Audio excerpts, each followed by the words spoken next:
জীৱন পথাৰ নদন বদন মুক্ত মানুহৰ আজি সময় ধাৰা পাছত দেখোন নাই বিয়োগৰ ঘৰ জীৱন পথাৰ নদন বদন মুক্ত মানুহৰ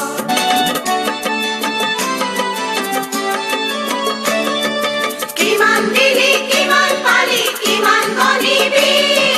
ৰাহিখিনি পূৰণ কৰি কিমান সাঁচিবি আজি যিমান পালি কিমান কিয় নিবি অবিনাশ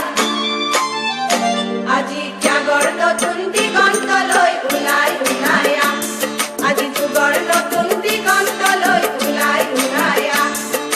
বাহিতি লৈ আহ আৰু হাঁহিতি লৈ আহ বাহিতি লৈ আহ আৰু হাঁহিতি লৈ আহ আজি জীৱন বুটলিবি